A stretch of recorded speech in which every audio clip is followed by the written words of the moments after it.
Hello everyone, I hope all of you are doing good. मैं हूं Roshni from Learno Hub, the free learning platform, जहां पर आप physics, chemistry, maths, biology सब कुछ पढ़ सकते हो absolutely for free at learnohub.com। तो आज मैं लेकर आई हूं chemical bonding class 11th chemistry का 5वां और आखिरी वीडियो, जिसमें हम बात करने वाले हैं मॉलिक्यूलर ऑर्बिटल थ्योरी यानी कि MOT। यस, तो आज हमारे कॉन्सेप्ट्स क्लियर होने वाले हैं MOT के, और MOT के सारे क्वेश्चंस आप खुद से अटेम्प्ट करोगे। चलो तो फिर सभी तैयार हैं? Let's get started.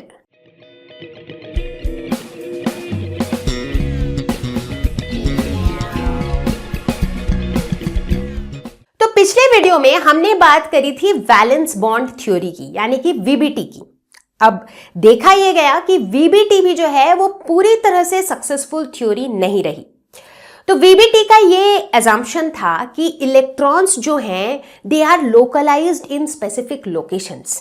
ठीक है, तो VBT का ये मानना था कि जब दो एटम्स मिल करके एक मॉलिक्यूल बनाते हैं, उसके बाद भी एटम्स की खुद की आइडेंटिटी होती है। एज इन जैसे एटम के जो ऑर्बिटल्स हैं, एटॉमिक ऑर्बिटल्स ओवरलैप करके मॉलिक्यूल्स बनाते हैं, बॉन्ड फॉर्मेशन बनाते हैं, बट स्टिल हम किसकी बात करते हैं? हम हर चीज में एटॉमिक ऑर्बिटल की ही बात करते हैं, क्योंकि VBT ये कहती है कि जब भी दो एटम्स बॉन्ड बनाते हैं तो उसमें सिर्फ वैलेंस ऑर्बिटल्स इंटरैक्ट करते हैं, उनका रोल होता है। जो अंदर वाले इलेक्ट्रॉन्स होते हैं वो तो यूं ही आराम से प्रोटेक्टेड बैठे रहते हैं, उनका कोई काम नहीं होता है। ठीक है, बट अनफॉर्चुनेटली VBT जो थी ये कुछ चीजें एक्सप्लेन नहीं कर पाई थी। पहली चीज, it could not explain paramagnetic nature of oxygen. ऐसा क्यों? क्योंकि VBT के हिसाब से अगर हम ऑक्सीजन के इलेक्ट्रॉनिक कॉन्फ़िगरेशन को देखें तो वो क्या है, 1s2 तो इसे अगर हम ये इन डब्बों में बनाएं इनके इलेक्ट्रॉन्स को, तो हम क्या देखते हैं कि इसके पास, ऑक्सीजन के पास 2 अनपेयर्ड इलेक्ट्रॉन है। तो VBT के लॉजिक के हिसाब से कि भाई 2 ऑक्सीजन एटम आएंगे तो ये जो 2 अनपेयर्ड इलेक्ट्रॉन है ये पेयर अप हो जाएंगे और ऑक्सीजन मॉलिक्यूल बन जाएगा। एज अ रिजल्ट इसमें कोई भी अनपेयर्ड इलेक्ट्रॉन नहीं होगा और ये ऑक्सीजन होगा डायामैग्नेटिक। ठीक है, लेकिन एक्सपेरिमेंटली ये देखा गया कि ऑक्सीजन इज पैरामैग्नेटिक। अच्छा, अब आप पूछोगे कि डायामैग्नेटिक और पैरामैग्नेटिक ये होता क्या है? तो जब हम बात करते हैं डायामैग्नेटिक की तो they repel magnetic field, whereas जब हम पैरामैग्नेटिक की बात करते हैं तो दे अट्रैक्ट मैग्नेटिक फील्ड। तो बेसिकली जहां पर भी आपको अनपेयर्ड इलेक्ट्रॉन दिख जाए यानी कि वो सब्सटेंस पैरामैग्नेटिक है, और जहां पर सारे इलेक्ट्रॉन्स पेयर्ड हो वो डायामैग्नेटिक है। ठीक है, लेकिन यहां पर दुविधा तो यही थी कि VBT कह रहा था कि ऑक्सीजन डायामैग्नेटिक है, बट एक्सपेरिमेंटली हम देख रहे थे कि नहीं, ऑक्सीजन पैरामैग्नेटिक है, और VBT इस पैरामैग्नेटिक नेचर को एक्सप्लेन नहीं कर पा रहा था। इसके अलावा कुछ ऐसे कंपाउंड्स थे जैसे कि ज़ेनॉन फ्लोराइड्स, XeF2, इस तरह के जो कंपाउंड्स बन रहे थे, इनके बनने के पीछे के कारण को भी VBT क्लैरिफाई नहीं कर पा रहा था, क्योंकि VBT के कॉन्सेप्ट के हिसाब से जो हाफ फिल्ड एटॉमिक ऑर्बिटल्स होते हैं वो ओवरलैप करके बॉन्ड फॉर्मेशन करते हैं। अब सवाल ये उठता है कि भाई ज़ेनॉन, Xe, ये है क्या? ये तो नोबल गैस है, ये तो वो साधु वाले कैटेगरी में आता है जिसके पास फुल्ली फिल्ड ऑर्बिटल्स हैं, तो फिर इसे कंबाइन करने की जरूरत क्या है? इसे बॉन्ड फॉर्म करने की क्या जरूरत है? तो इस तरह के फॉर्मेशन को भी VBT एक्सप्लेन नहीं कर पाया, और इसी के बाद आया अगला थ्योरी जिसे हम कहते हैं मॉलिक्यूलर ऑर्बिटल थ्योरी या फिर MOT। ठीक है, तो MOT का कॉन्सेप्ट कुछ ऐसा था कि एक बार जैसे ही मॉलिक्यूल बन जाएगा हम एटम के बारे में कुछ बात ही नहीं करेंगे। ठीक है, मतलब ये कि जब एटॉमिक ऑर्बिटल्स मिल करके एक मॉलिक्यूल बना देगा तो हम एटॉमिक ऑर्बिटल का कोई जिक्र नहीं करेंगे। हम कहेंगे कि मॉलिक्यूल के अंदर के जो इलेक्ट्रॉन्स हैं वो कहां रहते हैं? मॉलिक्यूलर ऑर्बिटल्स में। एग्जैक्टली तो जब तक हम एटम की बात करते थे तो हम कहते थे इलेक्ट्रॉन्स कहां रहते हैं? एटॉमिक ऑर्बिटल में। अब हम मॉलिक्यूल की बात करेंगे तो इलेक्ट्रॉन्स कहां रहते हैं? मॉलिक्यूलर ऑर्बिटल में। राइट, तो यहीं से इस थ्योरी की शुरुआत होती है। अब दूसरा सवाल उठता है कि ये मॉलिक्यूलर ऑर्बिटल बनेगा कैसे? Bye combination of atomic orbitals. अब यहां पर दो बहुत इंपॉर्टेंट चीजें हैं। ऐसा नहीं है कि कोई भी दो एटॉमिक ऑर्बिटल मिलकर मॉलिक्यूलर ऑर्बिटल बना देगा, नहीं। Only atomic orbitals with similar energies and proper symmetry. तो ये बहुत ही इंपॉर्टेंट दो कंडीशन है कि एनर्जीज सिमिलर होनी चाहिए और सिमेट्री प्रॉपर होनी चाहिए। तो ऐसे एटॉमिक ऑर्बिटल्स मिल करके बनाएंगे मॉलिक्यूलर ऑर्बिटल्स। क्लियर? थोड़ा और डिटेल में एक्सप्लेन करना तो बनता है कि एग्जैक्टली मॉलिक्यूलर ऑर्बिटल की फॉर्मेशन होती कैसे है। मान लेते हैं कि हमारे पास ये दो एटम्स हैं, ठीक है? तो जैसे ही ये दो एटम्स एक दूसरे के पास आते जाएंगे तो क्या होगा, हमें ये तो हमने पहले डिस्कस किया था कि इनके बीच में रिपल्सिव फोर्सेस एक्ट कर रहे हैं, अट्रैक्टिव फोर्सेस एक्ट कर रहे हैं, ये हमने पहले डिस्कस कर रखा था, राइट? अब ये आगे बढ़ते जाएंगे बढ़ते जाएंगे बढ़ते जाएंगे, फाइनली एक ऐसा पॉइंट आएगा जहां पर हम कहते हैं कि बॉन्ड फॉर्म हो चुका है और ये एक मॉलिक्यूल बन चुका है, राइट?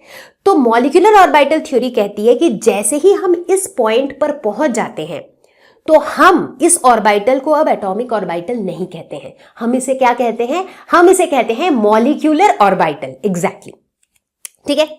अब यहां पे एग्जाम्पल लेते हैं। लेट अस सपोज हम हाइड्रोजन की बात करते हैं। तो हाइड्रोजन मॉलिक्यूल को बनाने के लिए दो हाइड्रोजन एटम्स एक दूसरे को अप्रोच करेंगे, राइट? अब दोनों हाइड्रोजन एटम का जो 1s ऑर्बिटल है, 1s एटॉमिक ऑर्बिटल है, ये क्या करेंगे? ये एक दूसरे के साथ कंबाइन करेंगे और ये एक दूसरे के साथ कंबाइन करके बनाएंगे मॉलिक्यूलर ऑर्बिटल, ठीक है? अब इस पॉइंट पे अगर मैं पूछूं कि इलेक्ट्रॉन डेंसिटी सबसे ज्यादा कहां पर होगी, तो आप क्या बताओगे? दोनों न्यूक्लियाई के बीच वाला जो रीजन है वहां पर सबसे ज्यादा होगी। बेसिकली ये दोनों बॉल का जो कॉमन रीजन है उस रीजन में इलेक्ट्रॉन डेंसिटी सबसे ज्यादा होगी। ऐसा क्यों होगा? क्योंकि वो वैसा रीजन है जहां से एक इलेक्ट्रॉन दोनों न्यूक्लियाई को सबसे ज्यादा अट्रैक्टिव फोर्स एक्सर्ट कर सकता है, करेक्ट? क्योंकि इलेक्ट्रॉन नेगेटिवली चार्ज है और न्यूक्लियाई दोनों पॉजिटिवली चार्ज है, राइट? तो इससे हमें क्या पता चलता है? इससे हमें यह पता चलता है कि दोनों न्यूक्लियाई के जो बीच वाला रीजन है उस रीजन में मेरी इलेक्ट्रॉन डेंसिटी सबसे ज्यादा होती है और इस तरह के मॉलिक्यूलर ऑर्बिटल को हम कहते हैं बॉन्डिंग मॉलिक्यूलर ऑर्बिटल, ठीक है? बॉन्डिंग मॉलिक्यूलर ऑर्बिटल क्यों? क्योंकि ये बॉन्ड फॉर्मेशन को फेवर कर रहा है। बॉन्ड कहां बनता है? जैसे हम किसी भी मॉलिक्यूल का स्ट्रक्चर बनाते हैं, बॉन्ड कहां बनता है? दोनों के बीच में, दोनों के न्यूक्लियाई के बीच में, right? So this is bonding molecular orbital और इस रीजन को हम कहते हैं बॉन्डिंग रीजन। बहुत बहुत जरूरी है ये, क्योंकि आगे जाके मैं बात बात पे बॉन्डिंग, एंटी बॉन्डिंग ये वर्ड्स यूज करती रहूंगी, ठीक है? बहुत बढ़िया। अब यहां पर हम फिर से एक दुविधा में फंस गए। हमने पढ़ा था क्वांटम मैकेनिक्स में कि जो नंबर ऑफ ऑर्बिटल्स है ना वो कभी चेंज नहीं हो सकते हैं। मतलब अगर दो एटॉमिक ऑर्बिटल्स कंबाइन हुए हैं तो मुझे दो मॉलिक्यूलर ऑर्बिटल्स मिलने चाहिए। बट अभी हमने क्या देखा कि कंबाइन तो दो एटॉमिक ऑर्बिटल्स हो रहे थे, बट बना क्या? एक बॉन्डिंग मॉलिक्यूलर ऑर्बिटल। बट दूसरा मॉलिक्यूलर ऑर्बिटल कहां गया? करेक्ट? अब आप पूछ सकते हो कि ऐसा क्यों कि जितने कंबाइन होंगे उतने ही बनने चाहिए? क्योंकि एटॉमिक ऑर्बिटल क्या है? They are basically quantum states of electrons. और हमें इतना तो पता ही है कि जो सेट ऑफ क्वांटम, जो possible set of quantum numbers होते हैं उनका नंबर फिक्स्ड है, राइट? जितने सेट ऑफ क्वांटम नंबर्स होने हैं उतने ही सेट होंगे, करेक्ट? तो इसका मतलब जितने ऑर्बिटल्स होने हैं उतने ही होंगे, राइट? तो यानी कि यहां पर फिलहाल सिचुएशन कुछ ऐसा है कि एक मॉलिक्यूलर ऑर्बिटल गायब है। तो वो मॉलिक्यूलर ऑर्बिटल कहां पर है? अब ये जो ऑर्बिटल अभी गायब सा हो गया है, इस ऑर्बिटल को हम कहते हैं एंटी बॉन्डिंग मॉलिक्यूलर ऑर्बिटल। अब ये कौन सी चीज होती है? तो इसे समझने के लिए हमें थोड़ी देर डुअल नेचर को याद करना पड़ेगा। हमने पढ़ा था क्वांटम मैकेनिक्स में कि जो इलेक्ट्रॉन्स होते हैं they have dual nature, they behave like particle, they behave like wave. तो अगर मैं एटॉमिक ऑर्बिटल की बात करूं so they have wave like character, है कि नहीं? वो वेव की तरह बिहेव करते हैं, यानी कि उनका वेव की तरह एम्पलीट्यूड है, उनमें फेज है, वो वेव की तरह इंटरफेयर करते हैं। अब हमें यह भी पता है कि वेव्स जो हैं ये दो टाइप से इंटरफेयर कर सकते हैं। एक होता है कंस्ट्रक्टिव इंटरफेरेंस, एक होता है डिस्ट्रक्टिव इंटरफेरेंस। कंस्ट्रक्टिव इंटरफेरेंस क्या होता है? एक वेव यूं जा रहा है, दूसरा वेव भी यूं जा रहा है, दोनों को ऐड कर देंगे तो वो एड अप हो जाएगा यूं, that is constructive. Destructive interference क्या होता है? एक वेव यूं जा रहा है, दूसरा यूं जा रहा है। दोनों को अगर हम एड अप करने जाएंगे तो क्या होगा? 0। दोनों एक दूसरे को नलिफाई कर देगा and that is destructive interference. ठीक है, तो यहां पर ना वही हो रहा है। तो जब दो एटॉमिक ऑर्बिटल्स का कंस्ट्रक्टिव इंटरफेरेंस हो रहा है तब बन रहा है बॉन्डिंग मॉलिक्यूलर ऑर्बिटल। वो तो हमने अभी अभी देखा था, अभी तुरंत देखा था कैसे बन रहा था बॉन्डिंग मॉलिक्यूलर ऑर्बिटल। अब एंटी बॉन्डिंग कैसे बन रहा है? डिस्ट्रक्टिव इंटरफेरेंस से। अब लेट अस सपोज ये मेरे दो एटॉमिक ऑर्बिटल्स जब कंबाइन हो रहे हैं, अगर इनके बीच में डिस्ट्रक्टिव इंटरफेरेंस है तो क्या होगा? इनके बीच का जो कॉमन वाला रीजन है ना, उसमें क्या होगा? कॉमन वाले रीजन में ये एक दूसरे को नलिफाई कर देंगे। मतलब जो कॉमन रीजन है वहां पर मुझे इलेक्ट्रॉन एक भी नहीं मिलेगा, राइट? तो इन दोनों के बीच का जो कॉमन रीजन है वहां पर इलेक्ट्रॉन डेंसिटी हो जाएगी 0। और ऐसे सरफेस को हम क्या कहते हैं? जहां इलेक्ट्रॉन डेंसिटी 0 हो जाती है उसे हम कहते हैं नोडल सरफेस। एग्जैक्टली। तो अब आप पूछोगे कि ठीक है ऐसा हुआ तो इलेक्ट्रॉन पाया कहां जाएगा?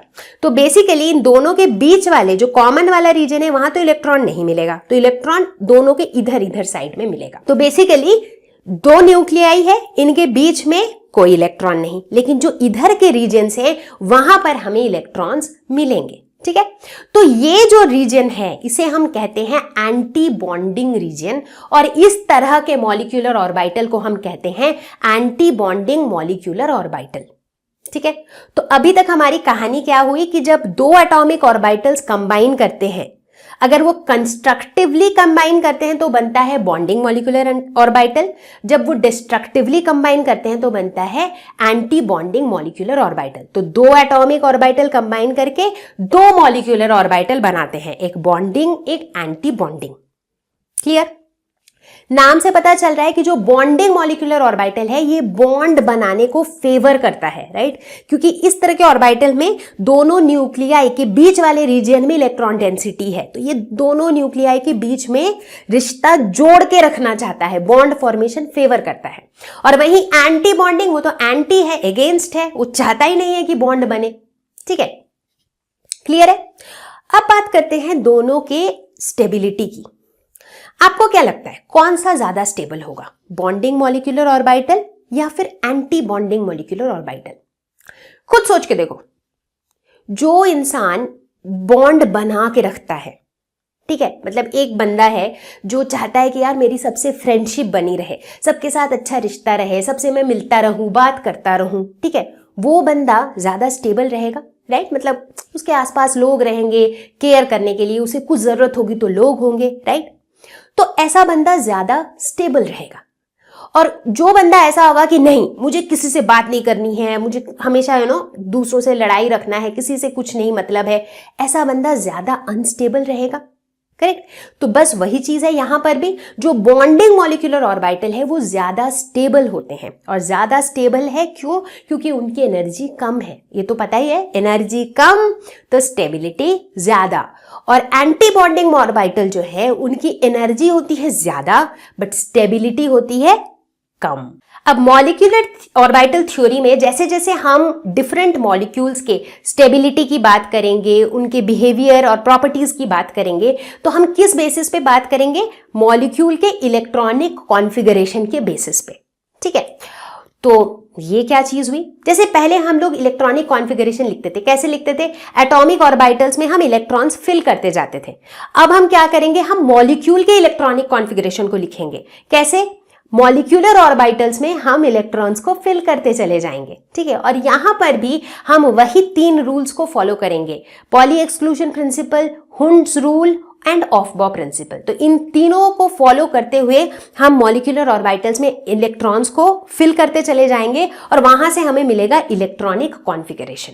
अब देखो, मैथमेटिकली अगर हमें समझना हो कि ये एटॉमिक ऑर्बिटल्स कैसे कंबाइन हो रहे हैं मॉलिक्यूलर ऑर्बिटल्स बनाने के लिए, तो हम क्या करेंगे? अब एटॉमिक ऑर्बिटल को हम मैथमेटिकली कैसे रिप्रेजेंट करते हैं? वेव फंक्शन से। ठीक है, तो अगर 2 एटॉमिक ऑर्बिटल्स हैं तो उन्हें हम रिप्रेजेंट करेंगे let's say Sai A Sai B से। ठीक है, अब अगर हम इसके प्रॉपर मैथमेटिक्स में घुस जाएं तो हमें श्रोडिंगर इक्वेशन में जाकर उसे सॉल्व करके कुछ कुछ करना पड़ेगा जो कि काफी कॉम्प्लिकेटेड हो जाएगा। ठीक है। तो इसीलिए एक मेथड निकाला गया जिसे अप्रॉक्सीमेशन मेथड कहते हैं, और इस मेथड का नाम है linear combination of atomic orbitals. इसे शॉर्ट में कहा जाता है LCAO। ठीक है। तो ये मेथड कहता है कि अगर हमारे पास दो एटॉमिक ऑर्बिटल्स हैं with wave function psi A and psi B, तो जब इनका कंस्ट्रक्टिव इंटरफेरेंस होगा, इसका मतलब है ये जो वेव फंक्शंस हैं ये एड अप हो जाएंगे, यानी कि साई ए प्लस साई बी, और तब बनता है बॉन्डिंग मॉलिक्यूलर ऑर्बिटल। जब इनका डिस्ट्रक्टिव इंटरफेरेंस होगा तो ये सबट्रैक्ट हो जाएंगे, यानी कि साई ए माइनस साई बी, और तब बनता है एंटी बॉन्डिंग मॉलिक्यूलर ऑर्बिटल। अब linear combination of atomic orbitals ये होने के लिए जो एटॉमिक ऑर्बिटल्स हैं उनके ऊपर कुछ कंडीशंस लगा दिए गए हैं, कुछ शर्तें लगा दिए गए हैं। जैसे ऐसा होता है ना कि अगर आपको किसी कॉलेज में एडमिशन लेना है तो उनके कुछ एलिजिबिलिटी क्राइटेरिया होते हैं कि भाई आपके इतने नंबर आने चाहिए, आपका इतना एज होना चाहिए, आपका एंट्रेंस एग्जाम क्लियर होना चाहिए, वगैरह वगैरह। तो ठीक उसी तरीके से अगर किसी भी दो एटॉमिक ऑर्बिटल्स को कंबाइन करना है तो उन्हें ये 3 कंडीशन सेटिस्फाई करना होगा। ठीक है। पहला कंडीशन, ये एटॉमिक ऑर्बिटल्स की जो एनर्जीज हैं दे शुड बी सेम या नियरली सेम। तो यानी कि अगर एक 1s ऑर्बिटल है वो एक 1s ऑर्बिटल से तो कंबाइन कर सकता है, लेकिन एक 1s ऑर्बिटल एक 2s ऑर्बिटल से कंबाइन नहीं कर सकता है, क्योंकि दोनों की एनर्जीज अलग है। दूसरा कंडीशन, जो कंबाइनिंग एटॉमिक ऑर्बिटल्स हैं इनकी सिमेट्री सेम होनी चाहिए about the molecular axis. Now this is very important. अब देखो, जब मैं s ऑर्बिटल्स की बात कर रही हूं तो ये तो स्फेरिकली सिमेट्रिक होते हैं तो उन्हें फर्क नहीं पड़ता है, लेकिन जब मैं p ऑर्बिटल्स की बात करती हूं उसमें px, py, pz होते हैं, और इन तीनों की जो ओरिएंटेशंस हैं वो अलग अलग होती हैं। तो बोलने का मतलब ये है कि जो एक pz ऑर्बिटल है वो pz से ही कंबाइन करेगा, वो px या py से कंबाइन नहीं कर सकता है। तो मतलब जिनकी सेम सिमेट्री है वही आपस में कंबाइन कर सकते हैं। तीसरा कंडीशन, जो ओवरलैप है, the extent of overlap has to be greater, क्योंकि जितना ज्यादा ओवरलैप होगा उतनी ज्यादा इलेक्ट्रॉन डेंसिटी होगी बिटवीन द 2 न्यूक्लियाई, क्योंकि जब ओवरलैपिंग यूं होगी दोनों न्यूक्लियाई के बीच वाले रीजन में जो है इलेक्ट्रॉन डेंसिटी ज्यादा होगी, तो इसीलिए extent of overlap should be high. अब हम बात करने वाले हैं different types of molecular orbitals. मतलब जैसे जैसे हमारा इलेक्ट्रॉनिक कॉन्फ़िगरेशन बढ़ेगा हमें ज्यादा मॉलिक्यूलर ऑर्बिटल्स चाहिए होंगे, है कि नहीं? तो हम इसे डिनोट करते हैं ऐसे, sigma orbitals, pi orbitals, delta orbitals and so on. तो फिलहाल हम बात करेंगे डिटेल में about sigma orbitals and pi orbitals. जरा सोचो, ये सिग्मा और पाई हमने इससे पहले कहां पढ़ा था? सोचो सोचो सोचो सोचो। इनफैक्ट पिछले ही वीडियो में पढ़ा था, हमने पढ़ा था सिग्मा बॉन्ड पाई बॉन्ड, याद आया? सिग्मा बॉन्ड यानी कि head on overlap, right? Pi bond यानी कि साइड वाइज ओवरलैप, ये चीजें हमने पढ़ी थी, है ना? तो सिग्मा बॉन्ड और पाई बॉन्ड में एक चीज होता था, अगर आपको याद है तो। सिग्मा बॉन्ड में क्या होता था? जो इलेक्ट्रॉन डेंसिटी होती थी that used to be symmetrical about the axis, और पाई बॉन्ड में ऐसा नहीं होता था, सिमेट्रिकल नहीं होता था। तो वैसा ही कुछ यहां पर होता है। तो जो सिग्मा ऑर्बिटल्स होते हैं, जो सिग्मा मॉलिक्यूलर ऑर्बिटल्स होते हैं, इसमें क्या होता है कि ये जो ऑर्बिटल्स होते हैं they are symmetrical around the bond axis. तो बॉन्ड जो बनता है ना, उसकी जो एक्सिस है उसके अबाउट ये सिमेट्रिकल होती है, ऊपर जैसा नीचे भी वैसा, ठीक है? तो वो होते हैं सिग्मा ऑर्बिटल्स। और पाई ऑर्बिटल्स वो होते हैं जो बॉन्ड एक्सिस के अराउंड सिमेट्रिकल नहीं होते हैं, ठीक है? एग्जाम्पल लेते हैं, इससे अच्छा समझ आएगा। तो पहले सिग्मा ऑर्बिटल की बात करते हैं। लेट अस सपोज कि एक 1s एटॉमिक ऑर्बिटल, एक 1s एटॉमिक ऑर्बिटल, ये दोनों कंबाइन करते हैं, ठीक है? ध्यान से सुनना, एक 1s एटॉमिक ऑर्बिटल, एक और 1s एटॉमिक ऑर्बिटल, दोनों कंबाइन करते हैं, ठीक है? हमें क्या पता है, जब भी दो एटॉमिक ऑर्बिटल कंबाइन करेंगे तो वो एक बॉन्डिंग मॉलिक्यूलर ऑर्बिटल, एक एंटी बॉन्डिंग मॉलिक्यूलर ऑर्बिटल बनाएगा, ठीक है? अब 1s जब कंबाइन कर रहे हैं तो जो बॉन्डिंग मॉलिक्यूलर ऑर्बिटल मुझे मिल रहा है, देखो इसे अगर तुम बॉन्ड एक्सिस के अबाउट देखोगे तो देखो ये ऊपर नीचे सिमेट्रिकल है, ठीक है? तो इसे हम क्या कहेंगे? इसे हम कहेंगे sigma 1s bonding molecular orbital, ठीक है?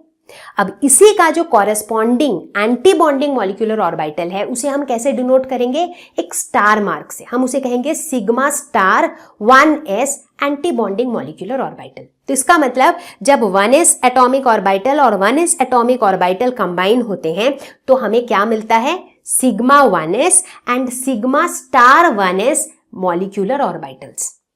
क्लियर, बहुत बढ़िया। ठीक इसी तरह से जब 2s एटॉमिक ऑर्बिटल कंबाइन होंगे तो हमें क्या मिलेगा, sigma 2s and sigma star 2s molecular orbitals, एक बॉन्डिंग और एक एंटी बॉन्डिंग। क्लियर। अब p की बात करते हैं। अब p ऑर्बिटल के अंदर px py pz होता है, ठीक है। तो लेट अस सपोज मेरा बॉन्ड एक्सिस जो है that is this horizontal axis, और हम ये अज्यूम करते हैं कि जो pz का ओरिएंटेशन है that is about this bond axis, मतलब pz का ओरिएंटेशन कुछ यूं है, ठीक है, इस तरीके से pz का ओरिएंटेशन है। तो हम क्या कहेंगे कि जब pz और pz ये कंबाइन करेंगे तो क्या होगा, जो इलेक्ट्रॉन डेंसिटी है that will be symmetrical about the bond axis. तो इसीलिए pz 2pz और 2pz जब ये दोनों कंबाइन करेंगे तो हमें क्या मिलेगा, हमें मिलेगा एक सिग्मा 2pz, एक सिग्मा स्टार 2pz, एक बॉन्डिंग और एक एंटी बॉन्डिंग। क्लियर है। तो ये हो गए हमारे सिग्मा ऑर्बिटल्स, ठीक है। अब बात करते हैं पाई ऑर्बिटल्स की। पाई में क्या होगा, इट इज नॉट सिमेट्रिकल। तो यानी कि एस एस कंबाइन करके, एस ऑर्बिटल कंबाइन करके कभी भी हमें पाई ऑर्बिटल नहीं मिलेगा, ठीक है। तो कब मिलेगा पाई ऑर्बिटल, जब px और px कंबाइन करेंगे, जैसे कि 2px एटॉमिक ऑर्बिटल और 2px एटॉमिक ऑर्बिटल जब ये दोनों कंबाइन करेंगे। अब आप ध्यान से देखो, तो बॉन्ड एक्सिस के अबाउट अगर ऊपर पॉजिटिव है तो नीचे नेगेटिव है, अगर ऊपर नेगेटिव है तो नीचे पॉजिटिव है, राइट। तो यानी कि ये सिमेट्रिकल नहीं है। तो ये क्या बनाएगा, ये बनाएगा पाई ऑर्बिटल। यानी कि जब 2px एटॉमिक ऑर्बिटल कंबाइन होंगे तो हमें क्या मिलेगा, हमें मिलेगा पाई 2px बॉन्डिंग मॉलिक्यूलर ऑर्बिटल, और इसी का कॉरेस्पॉन्डिंग एंटी बॉन्डिंग क्या हो जाएगा, स्टार लग जाएगा, पाई स्टार 2px। यानी कि जब 2px एटॉमिक ऑर्बिटल कंबाइन होगा तो हमें मिलेगा पाई 2px और pi star 2px molecular orbitals. उसी तरीके से जब 2py एटॉमिक ऑर्बिटल कंबाइन होंगे तो हमें मिलेगा पाई 2py and pi star 2py molecular orbitals. समझ आया सबको ना। दिस वाज वेरी इंपॉर्टेंट, ये बहुत इंपॉर्टेंट है कि सिग्मा ऑर्बिटल्स और पाई ऑर्बिटल्स ये क्या होते हैं, ठीक है। And I am pretty sure कि यहाँ पर जो भी आपको पिक्चर्स दिखे हैं अभी अभी, उससे आपको क्लियर हुआ होगा कि किस तरह से वो सिमेट्रिकल है और किस तरह से सिमेट्रिकल नहीं है, ठीक है। तो अब यहाँ पर हम बात करने वाले हैं एक सुपर डुपर इंपॉर्टेंट टॉपिक की, जो कि है energy level diagram for molecular orbitals, या फिर इसे हम कहते हैं मॉलिक्यूलर ऑर्बिटल डायग्राम, MOD, ठीक है। अब ये डायग्राम सबको बिल्कुल ढंग से समझ में आना चाहिए, क्योंकि इसी के बेसिस पर हम सारी अपनी जो कंक्लूजन्स हैं, सारे जो रिजल्ट्स हैं, वो इसी के बेसिस पर निकलेंगे, ठीक है। तो चलो शुरू करते हैं। यहां पर हम क्या कह रहे हैं कि दो एटॉमिक ऑर्बिटल्स कंबाइन होके मॉलिक्यूलर ऑर्बिटल्स बनाते हैं, ठीक है। तो लेट अस सपोज मेरा एटॉमिक ऑर्बिटल 1 और 2, अगर जो जिस भी एटम की मैं बात कर रही हूं, ठीक है, लेट्स से उसका इलेक्ट्रॉनिक कॉन्फ़िगरेशन किस फॉर्मेट में होता है, इसी तरह से होता है 1s2 2s2 2p6। तो बेसिकली उसके जो ऑर्बिटल्स हैं, मतलब जो एटॉमिक ऑर्बिटल्स हैं, उसे अगर मैं in the increasing order of energy लिखूं तो कुछ ऐसे लिखाएगा 1s 2s 2p 3s 3p and so on, ठीक है। तो अभी फिलहाल जो है मैं ऐसे मॉलिक्यूल्स की बात करूंगी विच आर होमोन्यूक्लियर, ठीक है। तो मतलब मैं जैसे फॉर एग्जांपल O2 जो 2 ऑक्सीजन एटम से बने हैं, H2 जो 2 हाइड्रोजन एटम से बने, मतलब 2 सिमिलर एटम्स से बने हुए मॉलिक्यूल्स की बात हम करेंगे, ठीक है। तो होगा क्या, जब 2 एटॉमिक ऑर्बिटल्स कंबाइन होंगे, तो जैसे इसका 1s इसके 1s के साथ कंबाइन होगा, करेक्ट। उसी तरह इसका 2s इसके 2s के साथ कंबाइन होगा, इसका 2p इसके 2p के साथ कंबाइन होगा, ऐसे ही होगा। तो मुझे मिलेगा क्या, what will I get, so I will get the molecular orbitals. Now when 2 atomic orbitals combine, so these 2 atomic orbitals will combine, so how many molecular orbitals I will get, I will get 2 molecular orbitals, right? यही तो हमने discuss किया इतनी देर में, एक bonding molecular orbital और एक anti bonding, ठीक है? तो जब 1s कंबाइन होंगे तो मुझे क्या मिलेगा? सिग्मा 1s और सिग्मा स्टार 1s, ये बॉन्डिंग, ये एंटी बॉन्डिंग। तो जहां जहां एंटी बॉन्डिंग है देखो वहां वहां मैंने स्टार लगा दिया है, ठीक है? ठीक उसी तरह 2s कंबाइन होंगे तो क्या मिलेगा? सिग्मा 2s और सिग्मा स्टार 2s। जब 2p कंबाइन होंगे तो अब बच्चों यहां पर याद रखना है कि p के अंदर कितने ऑर्बिटल्स हैं? 3 है, px, py, pz। और अभी अभी तो हमने पढ़ा कि जब px और py कंबाइन होते हैं तो क्या मिलता है हमें मिलते हैं y ऑर्बिटल्स, राइट? मतलब हमें सिग्मा ऑर्बिटल्स नहीं मिलते हैं, हमें मिलते हैं पाई ऑर्बिटल्स। तो इसीलिए यहां पर क्या बनेगा? पाई 2px। तो इसको ध्यान दो, यहां पर पाई 2px, पाई 2py, ठीक है? लेकिन जो z है, जब pz और pz कंबाइन होते हैं तब क्या बनता है? Sigma 2pz। ऐसा क्यों डिस्कस किया था हमने, राइट? क्योंकि if we assume that pz is along the internuclear axis, तो उस केस में हम देखते हैं कि जब ये कंबाइन होते हैं तो अराउंड द इंटरन्यूक्लियर एक्सिस हमारी सिमेट्री होती है, राइट? यानी कि सिग्मा ऑर्बिटल बनता है, ठीक है? अब इन्हीं के कॉरेस्पॉन्डिंग एंटी बॉन्डिंग भी बनेंगे तो बस कुछ भी नहीं है, इनमें खाली स्टार लगा दिया है। Pi star 2px, pi star 2py और सिग्मा स्टार 2pz। इसी तरह जब 3s कंबाइन होंगे, s और s कंबाइन होते हैं तो हमेशा सिग्मा बनता है, तो यहां बनेगा sigma 3s, sigma star 3s। अब इसी तरह 3p कंबाइन होंगे तो वापस से वही होगा, पाई 3px, पाई 3py, सिग्मा 3pz। उसी तरह corresponding pi star 3px, pi star 3py, sigma star 3pz, ऐसे बनेगा, ठीक है? यहां तक क्लियर है? ये सब देखते हैं, जब हम इन्हें लिखते हैं तो बड़ा कॉम्प्लिकेटेड लगता है, बट देखो दीज आर वेरी सिंपल, कुछ भी कॉम्प्लिकेटेड है नहीं। यहां तक एवरीथिंग इज क्लियर? ग्रेट। अब देखो ये जो इनकी एनर्जी लेवल्स है, क्योंकि हम बना क्या रहे हैं? हम बना तो रहे हैं एनर्जी लेवल डायग्राम, यानी कि हमें पता होना चाहिए कि किसकी एनर्जी कम है, किसकी एनर्जी ज्यादा है। अभी तक हमने जो भी डिस्कशन किया उससे हमें इतना ही पता है सिर्फ कि जो बॉन्डिंग मॉलिक्यूलर ऑर्बिटल्स हैं उनकी एनर्जी एंटी बॉन्डिंग से कम होती है, यानी कि सिग्मा 1s की सिग्मा स्टार 1s से कम होगी, सिग्मा 2s की सिग्मा स्टार 2s से कम होगी, राइट? बट जब मैं इन सब को कंसिडर करूं तो क्या होगा इनका एनर्जी का order? So that had been determined experimentally। तो यहां पर अभी फिलहाल जो है हम किसकी बात करेंगे? हम बात करेंगे सेकेंड पीरियड के एलिमेंट्स की, या फिर पीरियड 2 के एलिमेंट्स की, ठीक है? कौन से हैं एलिमेंट्स पीरियड 2 वाले? Lithium, beryllium, boron, carbon, nitrogen, oxygen, fluorine, neon, ये है हमारे सेकेंड पीरियड के एलिमेंट्स। तो इन एलिमेंट्स के लिए एक्सपेरिमेंटली फाइंड आउट किया गया कि इन ये जो लेवल्स हैं, मॉलिक्यूलर ऑर्बिटल्स हैं, इनकी एनर्जीज कितनी होंगी, ठीक है? क्लियर है? और पाया क्या गया? ये हमारा रिजल्ट था। रिजल्ट ये था कि ऑक्सीजन, फ्लोरीन और नियॉन के लिए कुछ डिफरेंट ऑब्जर्वेशन था। ऑक्सीजन, फ्लोरीन, नियॉन कहां पे लाई करता है? मतलब आखिरी के जो ये 3 एलिमेंट्स थे, इनके लिए हमारा ऑब्जर्वेशन कुछ ऐसा था कि सीक्वेंस ऐसा होगा, sigma 1s less than sigma star 1s, less than sigma 2s, less than sigma star 2s। तो देखो पहले 1s वाली की एनर्जी उससे ज्यादा, 2s वालों की एनर्जी उससे ज्यादा 2p वाले आएंगे, राइट? लेकिन उनके में भी फर्क है। जैसे देखो सिग्मा स्टार 2s के बाद किसका नंबर आ गया यहाँ पर? Sigma 2pz। तो ऑक्सीजन, फ्लोरीन, नियॉन के लिए ऐसा देखा गया कि सिग्मा 2pz की जो एनर्जी है that is less than pi 2px and pi 2py। And always remember कि ये 2px और 2py इन दोनों की जो एनर्जीज है दे आर सेम। उसी तरह से pi star 2px and pi star 2py की भी एनर्जीज सेम होती हैं, ठीक है? और उसके बाद सबसे ज्यादा एनर्जी किसकी है यहाँ पर? सिग्मा स्टार 2pz, ठीक है? तो ये सीक्वेंस है। Now this is the sequence जो हमें याद रखना है, ठीक है? अब मैं आपको ये नहीं कह रही कि इसको रटो बैठ के, दैट इज नॉट रिक्वायर्ड। अगर आपको ये समझ में आ गया है जो अभी मैंने समझाया कि कैसे कैसे बन रहा है, sigma 1s, sigma star 1s, फिर sigma 2s, sigma star 2s, ये अगर ये बनने का जो प्रोसेस है ना, ये अगर समझ में आ गया है तो इसे रटने की जरूरत नहीं है। हम अभी डायग्राम बनाएंगे तो चीजें बहुत आसान हो जाएंगी, ठीक है? चलो ये तो समझ आ गया। अब बताओ कि यार ये लिथियम से लेकर के नाइट्रोजन तक का क्या? तो हम कहते हैं कि जो बाकी मॉलिक्यूल्स हैं, बाकी मतलब वही लिथियम से लेकर के नाइट्रोजन तक जो है, उनके लिए जो है मेरा सीक्वेंस है तो लगभग सेम, बस हल्का सा डिफरेंस है। क्या?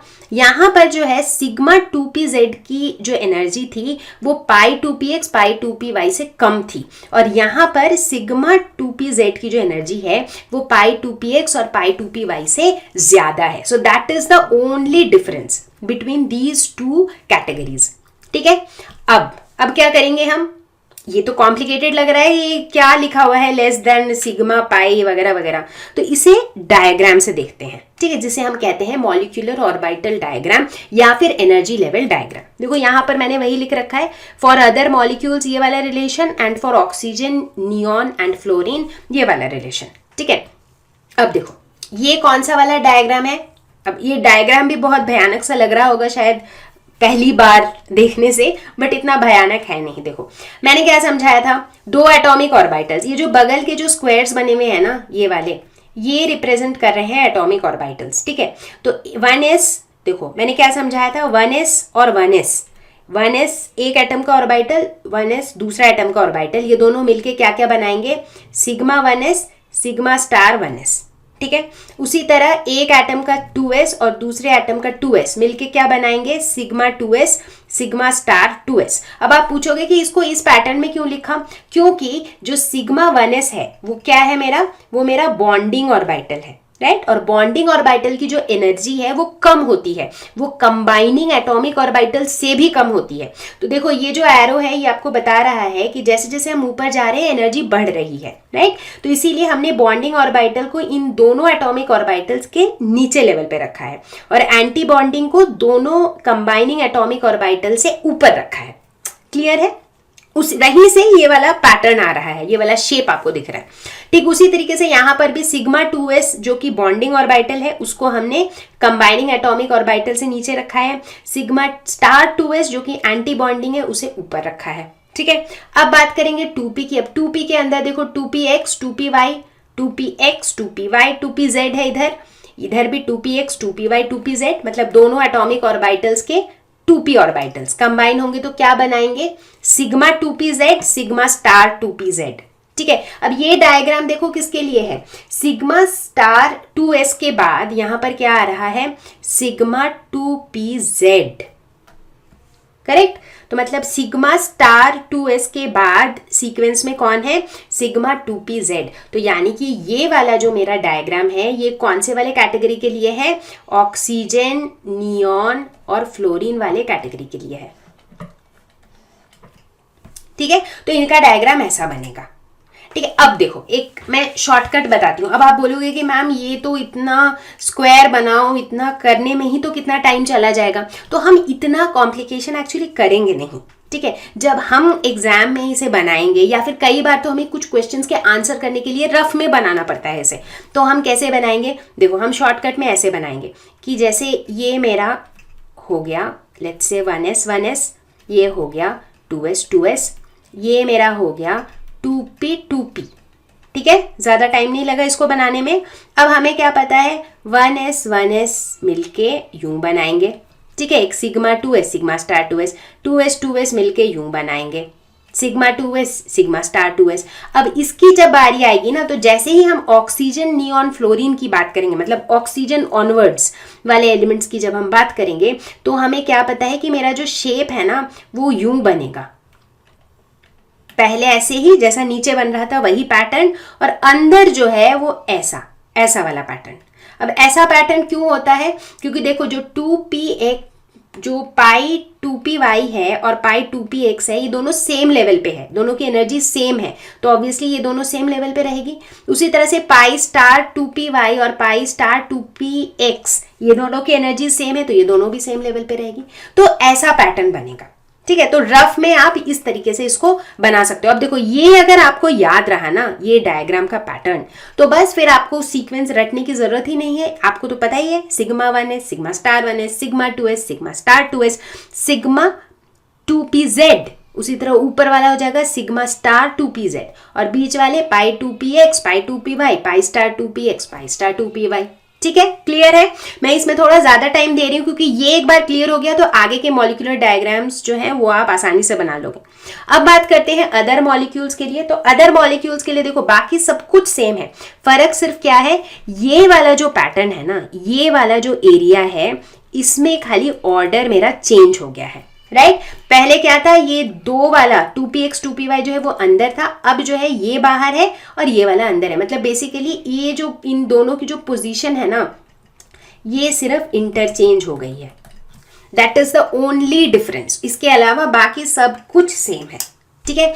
तो बच्चों ये जो डायग्राम है ना, this is very very very important, ठीक है। तो इसे जो है बिल्कुल अच्छे से दिमाग में सेट कर लो, रटना नहीं है। Again I am repeating this again and again. इसको समझो कि 1s कंबाइन होकर क्या बनाते हैं, 2s क्या बनाते हैं, 2p क्या बनाते हैं, right.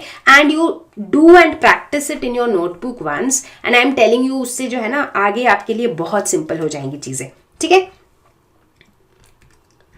So let us take an example, ठीक है। अब हम एक एग्जाम्पल लेते हैं जिसमें हम किसका एग्जाम्पल ले रहे हैं, बोरॉन मॉलिक्यूल का, B2, ठीक है, जो कि किससे बना हुआ है। अब B2 किससे बना हुआ होगा, 2 बोरोन एटम्स से, ठीक है ना। अब हम क्या सीखेंगे यहाँ पर, हम सीखेंगे कि इसका इलेक्ट्रॉनिक कॉन्फ़िगरेशन कैसे लिखते हैं। आज तक तो हमने, इससे पहले हमने क्या लिखा है, इलेक्ट्रॉनिक कॉन्फ़िगरेशन ऑफ एटम्स लिखा है हमने, ठीक है। आज हम देखेंगे कि मॉलिक्यूल के इलेक्ट्रॉनिक कॉन्फ़िगरेशन को हम कैसे लिखते हैं यूजिंग मॉलिक्यूलर ऑर्बिटल थ्योरी या फिर मॉलिक्यूलर ऑर्बिटल डायग्राम, ठीक है। तो अब देखो, इसको मैं बिल्कुल कॉन्सेप्ट से समझा रही हूँ। B2 बनेगा बोरोन से, ठीक है। तो बोरोन का जो इलेक्ट्रॉनिक कॉन्फ़िगरेशन है वो क्या होगा, 1s2 2s2 2p1। तो इस वाले बोरोन का भी वही होगा, 1s2 2s2 2p1, ठीक है।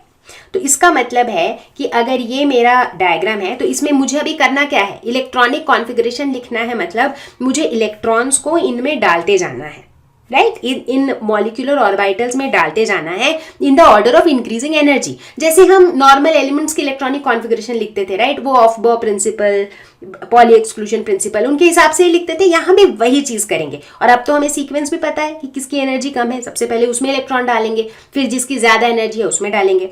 तो अगर यहाँ पर हम देखें तो क्या हो रहा है, जो एटम है बोरॉन के, एक एटम है उसका क्या है 1s2, मतलब 1s में 2 इलेक्ट्रॉन है, 2s में 2 इलेक्ट्रॉन है और 2p में 1 इलेक्ट्रॉन है। ये मेरा एक एटॉमिक ऑर्बिटल है जो कंबाइन कर रहा है। ठीक उसी तरीके से ये दूसरा वाला भी है जो कंबाइन कर रहा है, ठीक है। ये समझ में आ गया सबको, ये दोनों कंबाइन कर रहे हैं, बहुत बढ़िया। अब देखो कंबाइन करके ये क्या बनाने वाले हैं, तो कुल मिला के मेरे पास टोटल इलेक्ट्रॉन्स कितने हैं, टोटल 2 + 2 + 1 5 × 2 यानी कि 10। टोटल मेरे पास 10 इलेक्ट्रॉन है जिसे मुझे इस डायग्राम में फीड करना है, इस डायग्राम में डालते जाना है। कैसे डालेंगे, सबसे पहले जिसकी मिनिमम एनर्जी है, मिनिमम एनर्जी किसकी है, सिग्मा 1s। तो सबसे पहले हम सिग्मा 1s में डालेंगे।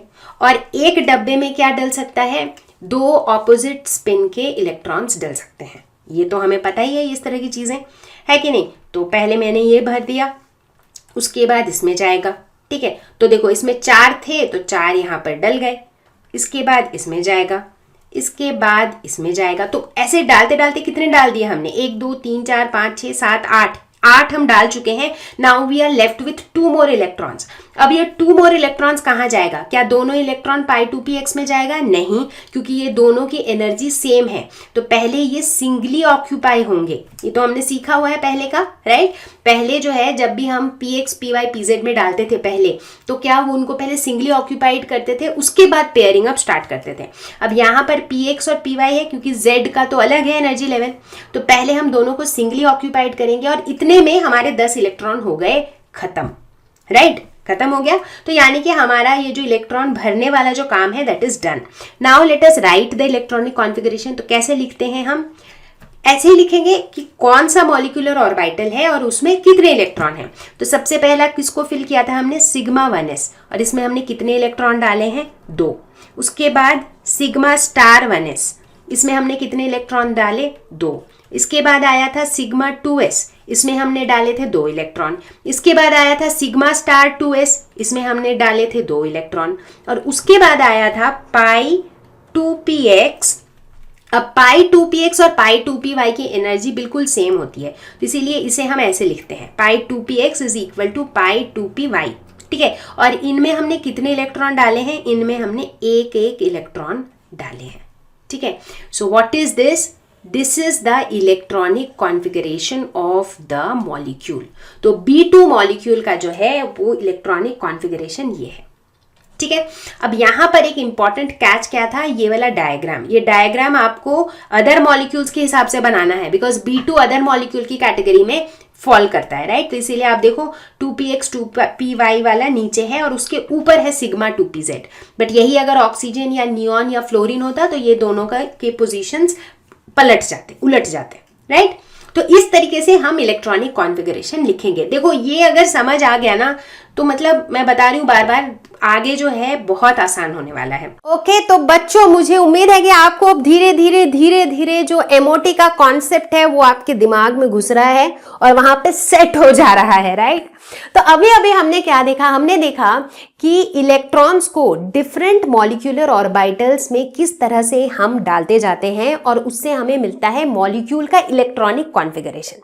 अब देखो सबसे इंटरेस्टिंग चीज अब आती है, एक बार अगर हमने मॉलिक्यूल का इलेक्ट्रॉनिक कॉन्फ़िगरेशन लिख लिया तो उसके बेसिस पर हम मॉलिक्यूल के बारे में कितनी चीजें बता सकते हैं। सबसे पहले तो हम बता सकते हैं मॉलिक्यूल की स्टेबिलिटी, फिर हम बता सकते हैं उसका बॉन्ड ऑर्डर, उसके बाद हम बता सकते हैं नेचर ऑफ बॉन्ड, उन एटम्स के बीच में उस मॉलिक्यूल के अंदर किस तरह के बॉन्ड्स हैं, single bond, double bond, triple bond क्या है, ठीक है।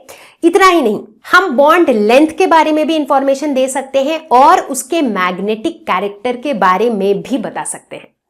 तो सबसे पहले बात करते हैं स्टेबिलिटी ऑफ मॉलिक्यूल, ठीक है। अब देखो एक बार जैसे ही मैंने मॉलिक्यूलर ऑर्बिटल डायग्राम बना दिया, ठीक है, तो मुझे पता रहता है, उसमें मैं काउंट करके देख सकती हूं कि कितने इलेक्ट्रॉन्स बॉन्डिंग ऑर्बिटल्स में जा रहे हैं और कितने इलेक्ट्रॉन्स एंटी बॉन्डिंग ऑर्बिटल्स में जा रहे हैं, ठीक है। अब देखो मैंने पहले ही बताया था कि बॉन्डिंग ऑर्बिटल में जो भी चीजें हैं वो क्या कर रही है, वो बॉन्ड फॉर्मेशन को फेवर कर रही है, और जो भी चीजें बॉन्ड बनने को फेवर कर रही है वो ज्यादा स्टेबल है, राइट। मतलब रिश्तों को जोड़ के जो रखता है वो ज्यादा स्टेबल है, राइट। सिमिलरली यहां पर भी हम क्या करेंगे, हम काउंट करेंगे कि कितने इलेक्ट्रॉन्स बॉन्डिंग ऑर्बिटल में है, किसी एक बॉन्डिंग में नहीं, चाहे वो सिग्मा 1s हो, चाहे वो सिग्मा 2s हो, चाहे वो पाई 2px हो, पाई 2py हो, या फिर सिग्मा 2pz हो, ये सारे बॉन्डिंग ऑर्बिटल्स हैं, राइट। तो इन सभी बॉन्डिंग ऑर्बिटल्स में टोटल जितने इलेक्ट्रॉन्स हैं उसे हम डिनोट करते हैं NB से, B इज अ सबस्क्रिप्ट। तो NB represents number of electrons occupying the bonding orbitals. ठीक उसी तरह से हम काउंट करेंगे कि कितने इलेक्ट्रॉन्स एंटी बॉन्डिंग ऑर्बिटल्स में है, इसे हम डिनोट करेंगे NA से, ठीक है।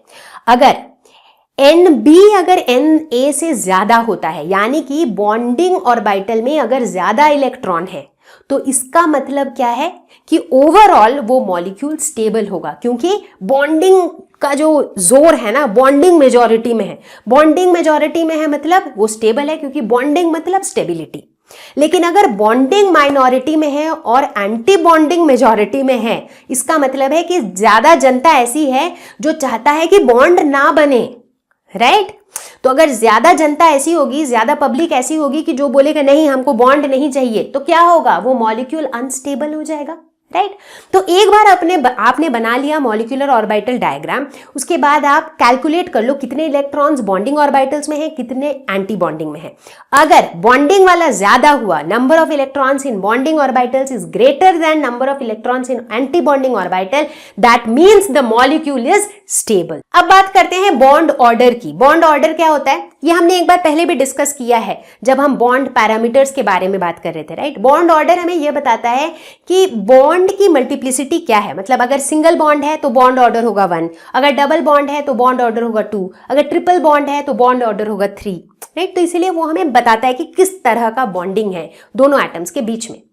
तो अब यहां पर इस एमओटी के कॉन्सेप्ट में हम बॉन्ड ऑर्डर कैसे निकालेंगे, तो bond order is equal to NB minus NA divided by 2, जहां पर NB और NA क्या है, number of electrons in bonding orbitals and number of electrons in anti bonding orbitals, ठीक है। तो अगर बॉन्ड ऑर्डर की वैल्यू पॉजिटिव आती है, इसका मतलब मॉलिक्यूल स्टेबल है, जाहिर सी बात है, अभी जस्ट जब हम डिस्कस कर रहे थे स्टेबिलिटी के बारे में, मैंने कहा था कि अगर NB is greater than NA तो मॉलिक्यूल स्टेबल है। और देखो ये फॉर्मूले को भी देखो, अगर NB NA से ज्यादा होगा तो आपका बॉन्ड ऑर्डर क्या होगा? पॉजिटिव होगा। तो पॉजिटिव बॉन्ड ऑर्डर मतलब मॉलिक्यूल तगड़ा है, स्टेबल है। लेकिन अगर बॉन्ड ऑर्डर 0 या नेगेटिव निकलता है, इसका मतलब वो मॉलिक्यूल अनस्टेबल है and that molecule will not exist. ठीक है, तो ये था बॉन्ड ऑर्डर। अब तीसरी चीज जो हम बात करेंगे दैट इज बॉन्ड लेंथ। अब बॉन्ड लेंथ का हमें कोई एग्जैक्ट मेजरमेंट तो नहीं मिल पाता है, लेकिन बॉन्ड ऑर्डर पता चल जाने के बाद हमें एक अंदाजा लग जाता है बॉन्ड लेंथ का, क्योंकि हमें क्या पता है कि बॉन्ड लेंथ और बॉन्ड ऑर्डर ये दोनों इनवर्सली प्रोपोर्शनल है। मतलब सिंगल बॉन्ड जो होता है उसका बॉन्ड लेंथ सबसे ज्यादा होता है, डबल बॉन्ड उससे छोटा होता है, ट्रिपल बॉन्ड उससे छोटा होता है, राइट। तो आप क्या देख रहे हो, जैसे जैसे बॉन्ड ऑर्डर बढ़ रहा है वैसे वैसे बॉन्ड लेंथ घट रहा है। ठीक है, तो एक बार बॉन्ड ऑर्डर हमने कैलकुलेट कर लिया तो हम बता सकते हैं कि जो बॉन्ड लेंथ है वो रिलेटिवली कैसा होगा, बड़ा होगा, छोटा होगा, ग्रेटर होगा, स्मॉलर होगा, वो हम बता सकते हैं। अब नेक्स्ट जो प्रॉपर्टी है दैट इज मैग्नेटिक कैरेक्टर। अब किसी भी मॉलिक्यूल का हम मैग्नेटिक कैरेक्टर कैसे बता सकते हैं? Looking at the molecular orbital diagram. मैंने बताया था राइट, डायामैग्नेटिक मतलब repelled by magnetic field, paramagnetic मतलब अट्रैक्टेड बाय मैग्नेटिक फील्ड। ठीक है, तो डायामैग्नेटिक का मतलब होता है कि उसमें सारे इलेक्ट्रॉन्स पेयर्ड अप होंगे, अनपेयर्ड इलेक्ट्रॉन आपको नहीं दिखेगा। ठीक है, तो जैसे ही आप अपना मॉलिक्यूलर ऑर्बिटल डायग्राम बना लोगे तो आपको तो साफ साफ दिख जाएगा कि कहां पर इलेक्ट्रॉन्स पेयर में है और कहां पर वो अनपेयर्ड है। तो अगर उसमें अनपेयर्ड इलेक्ट्रॉन रहा इसका मतलब वो पैरामैग्नेटिक है, और अगर उसमें सारे इलेक्ट्रॉन्स पेयर्ड अप हैं इसका मतलब वो डायामैग्नेटिक है। ठीक है, तो अभी तक हमने काफी सारे प्रॉपर्टीज डिस्कस किए राइट, बट जब तक हम एक्चुअल में मॉलिक्यूलर ऑर्बिटल डायग्राम्स बना के नहीं देखेंगे तब तक कहां से ये क्रिस्टल क्लियर होगा। तो चलो एग्जांपल्स देखते हैं। तो चलो अब डिस्कस करते हैं सबसे पहले बॉन्डिंग इन हाइड्रोजन। तो अगर हाइड्रोजन मॉलिक्यूल की बात करें तो ये किससे बना हुआ है? 2 हाइड्रोजन एटम से, और इनके इलेक्ट्रॉनिक कॉन्फ़िगरेशन क्या है? 1s1 1s1। ठीक है, यानी कि इनके 1s में एक एक इलेक्ट्रॉन है। ठीक है, ये एक एटॉमिक ऑर्बिटल है, ये दूसरा एटॉमिक ऑर्बिटल है। ठीक है, एक एक इलेक्ट्रॉन है दोनों में, बहुत बढ़िया। अब जो हाइड्रोजन में टोटल नंबर ऑफ इलेक्ट्रॉन्स कितने हैं मेरे पास? 2। So total number of electrons कितने हैं? 2। सो ये 2 इलेक्ट्रॉन अब कहां डालेंगे? सबसे पहले सिग्मा 1s में जाएगा। ठीक है, तो मेरा इलेक्ट्रॉनिक कॉन्फ़िगरेशन क्या हो जाएगा हाइड्रोजन का? ये हो जाएगा सिग्मा 1s2, यही हो जाएगा electronic configuration. So this is our electronic configuration of H2। Clear? अब देखते हैं हम प्रॉपर्टीज। ठीक है, तो यहां पर इस डायग्राम को देखते हुए नंबर ऑफ बॉन्डिंग इलेक्ट्रॉन्स कितने हैं? बॉन्डिंग ऑर्बिटल सिग्मा 1s जो है this is a bonding molecular orbital right, तो इसमें 2 इलेक्ट्रॉन है। Number of anti bonding electrons कितने हैं? एंटी बॉन्डिंग में तो यहां कोई इलेक्ट्रॉन है ही नहीं, तो ये 0 है। ठीक है, तो यानी कि इस डेटा से हमें पता चल रहा है कि NB is greater than NA, यानी कि ये स्टेबल बॉन्ड है। अब अगर हम बॉन्ड ऑर्डर निकालें तो बॉन्ड ऑर्डर क्या होता है? NB minus NA divided by 2, यानी कि 2 minus 0 by 2 which is equal to 1। Bond order अगर 1 है that means it is corresponding to single bond. इसका मतलब कि हाइड्रोजन के जो ये 2 एटम्स हैं, ये जो 2 एटम्स मिल करके H2 बना रहे हैं, इनके बीच में कैसा बॉन्ड है? इनके बीच में सिंगल बॉन्ड है। ठीक है, अब मैग्नेटिक प्रॉपर्टी की बात करते हैं। क्या यहां पर कोई अनपेयर्ड इलेक्ट्रॉन है? नहीं है, सारे पेयर्ड हैं। ये एक ही तो पेयर है और वो पेयर्ड है, तो इसीलिए इसका नेचर कैसा होगा? इसका नेचर होगा डायामैग्नेटिक। जब भी अनपेयर्ड रहता है तब वो होता है पैरामैग्नेटिक। ठीक है, तो बस हो गया। देखो हमने सारी प्रॉपर्टीज बता दी सिर्फ इसके इलेक्ट्रॉनिक कॉन्फ़िगरेशन के बेसिस पर। चलो अब देखो कितना मजा आएगा। अब हम बात करेंगे हीलियम मॉलिक्यूल की, यानी कि He2। तो ठीक उसी लॉजिक से हीलियम किससे बना होगा? 2 हीलियम एटम्स से। अब हीलियम का इलेक्ट्रॉनिक कॉन्फ़िगरेशन क्या होता है? 1s2। ठीक है, तो यानी कि इस 1s में 2 इलेक्ट्रॉन, इस 1s में भी 2 इलेक्ट्रॉन है और ये दोनों मिलके बनाएंगे हीलियम। तो यानी कि हीलियम में टोटल कितने इलेक्ट्रॉन्स हैं? 4। तो 4 इलेक्ट्रॉन्स को हीलियम के मॉलिक्यूलर ऑर्बिटल में डालते हैं और हमने डाल दिया। अब लिखते हैं इसका इलेक्ट्रॉनिक कॉन्फ़िगरेशन। ये हो जाएगा sigma 1s2 sigma star 1s2। तो ये हो गया हीलियम का इलेक्ट्रॉनिक कॉन्फ़िगरेशन, मतलब हीलियम 2 का। ठीक है, अब इसकी प्रॉपर्टी की बात करते हैं। नंबर ऑफ बॉन्डिंग इलेक्ट्रॉन्स कितने हैं? ये मेरा बॉन्डिंग मॉलिक्यूलर ऑर्बिटल है और ये एंटी बॉन्डिंग मॉलिक्यूलर ऑर्बिटल है। तो बॉन्डिंग में भी 2 हैं और एंटी बॉन्डिंग भी 2 है। तो चूंकि बॉन्डिंग और एंटी बॉन्डिंग बराबर है तो इसका मतलब ये स्टेबल नहीं है। स्टेबल तभी होता है जब Nb is greater than Na। So this is unstable. चाहो तो बॉन्ड ऑर्डर निकाल के देखो। बॉन्ड ऑर्डर होता है Nb minus Na divided by 2। यहां पर हो जाएगा 2 minus 2 by 2 that is equal to 0। Bond order is 0। That means He2 helium का मॉलिक्यूल जो है it doesn't exist at all. Great, आगे बढ़ते हैं। अब थोड़े से कंपैरेटिवली बड़े मॉलिक्यूल्स पे जाते हैं। बात करते हैं C2 कार्बन मॉलिक्यूल। तो कार्बन का मॉलिक्यूल किससे बना है? 2 कार्बन एटम से और कार्बन का electronic configuration 1s2 2s2 2p2 दोनों का सेम ही होगा, राइट? तो मतलब कार्बन का जो एटॉमिक ऑर्बिटल है उसमें 1s2 2s2 2p2। 2p में तो एक ही में नहीं आएगा, दोनों पहले सारे को सिंगली ऑक्यूपाइड करते हैं, उसके बाद ही पेयरिंग स्टार्ट करते हैं। ठीक उसी तरीके से ये दूसरे वाले एटॉमिक ऑर्बिटल में भी रहेगा 1s2 2s2 2p2।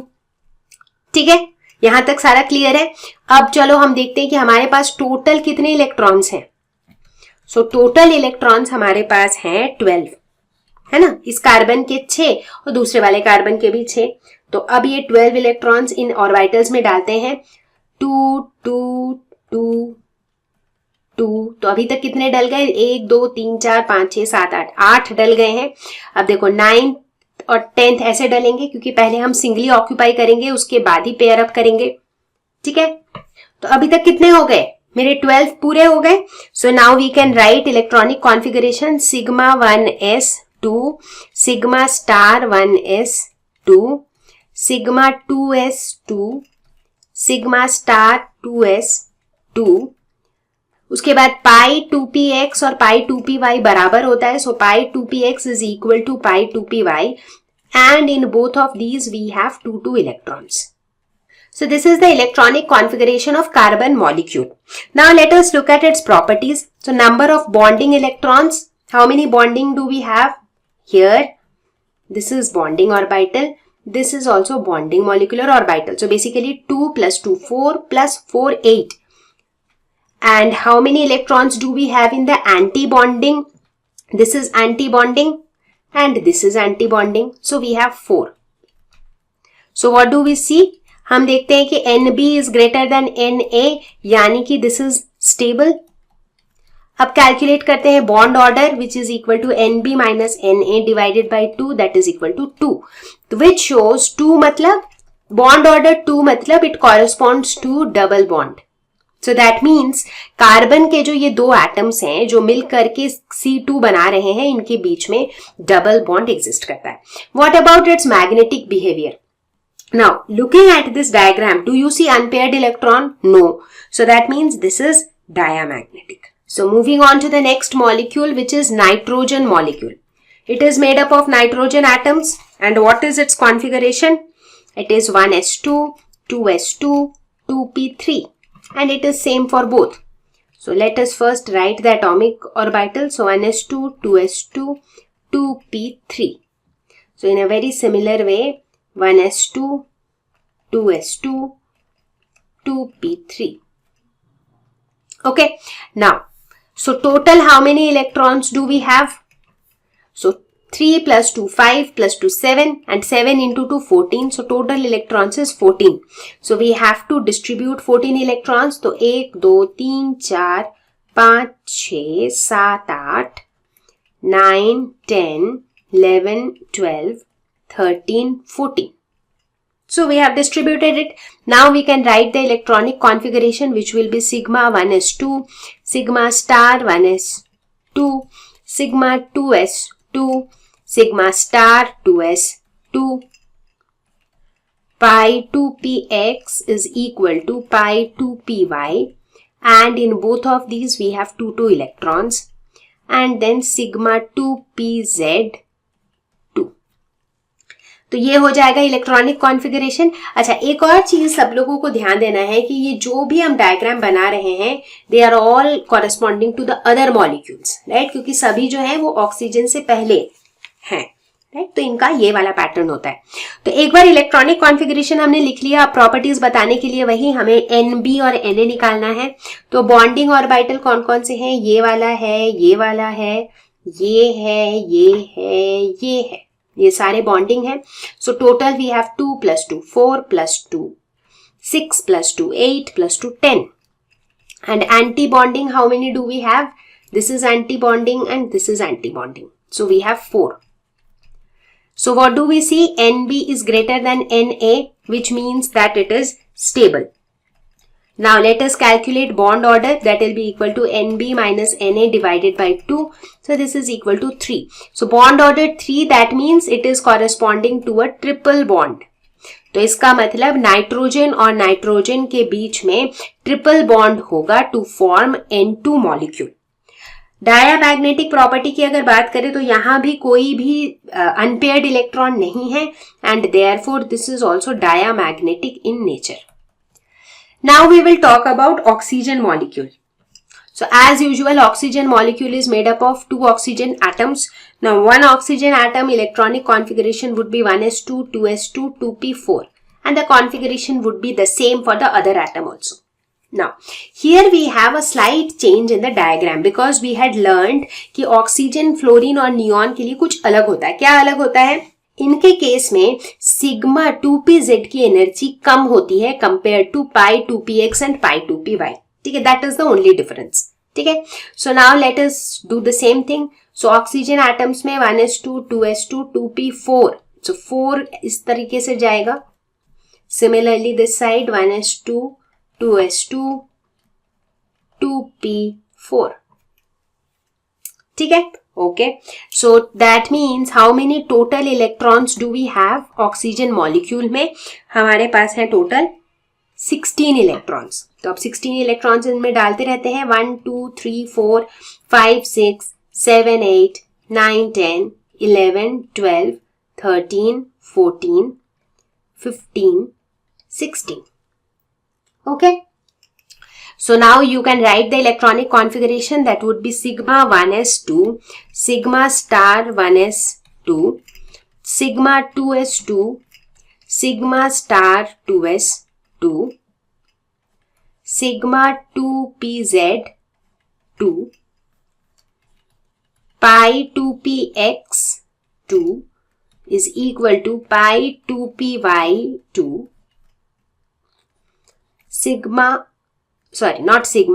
pi star 2px1 is equal to pi star 2py1. So ये हो जाएगा ऑक्सीजन मॉलिक्यूल का इलेक्ट्रॉनिक कॉन्फ़िगरेशन. तो देखो, जब ये कॉन्फ़िगरेशन सिर्फ लिखा रहता है, it looks so much complicated, but once you understand from where it comes, then it is super duper easy, isn't it? So let's talk about the properties. यहाँ पर bonding orbitals में कितने electrons है? This is bonding, this is bonding orbital, this is bonding, this is bonding, this is bonding. So basically we have 10 electrons in the bonding orbitals. What about anti-bonding? This is anti-bonding, this is anti-bonding, and these two are anti-bonding. तो basically anti-bonding में हमारे पास है total 8 electrons. 8, do we have 8? No, not 8. We have 6. Because see, these two plus these two 4 plus these two 6. So in anti-bonding we have 6. ठीक है? So here we see number of bonding is greater than anti-bonding. That means this is stable. Now let us calculate bond order, which will be equal to NB minus Na divided by 2. That is equal to 2. And 2 corresponds to double bond. So which means that oxygen atoms will combine via double bond to form the oxygen molecule. Now let's talk about the magnetic behaviour. तो यहां पर हम देखते हैं कि ये last के जो 2 इलेक्ट्रॉन हैं दे आर अनपेयर्ड, ये पेयर अप नहीं हुए हैं। सिंस अनपेयर्ड इलेक्ट्रॉन्स यहां पर है, that means O2 is paramagnetic in nature. और ये एक बहुत इंपॉर्टेंट रिजल्ट है because this was not proved by the VBT, valence bond theory ये प्रूव नहीं कर पाया था कि oxygen is paramagnetic, but experimentally it was found that oxygen is paramagnetic. So this is one of the like very good advantage of molecular orbital theory, that it could prove oxygen as paramagnetic, which was the experimental observation. तो अब जो है हम लेंगे एक आखिरी topic which is hydrogen bonding. अब इस पूरे लेसन में ना हमने बॉन्डिंग की काफी बातें की। इनफैक्ट जितनी भी थ्योरीज हमने डिस्कस की they were all around covalent bond, जहां पर इलेक्ट्रॉन्स की शेयरिंग हो रही थी। ठीक है, तो अब इस लेसन को खत्म करने से पहले हम इस टॉपिक को लेंगे जो कि एक बहुत ही प्यारा सा छोटा सा क्यूट सा टॉपिक है। ठीक है, और बहुत ही आसान भी है। तो हाइड्रोजन बॉन्डिंग नाम से ही पता चल रहा है कि ये कोई ऐसा बॉन्ड है जो हाइड्रोजन बनाता है।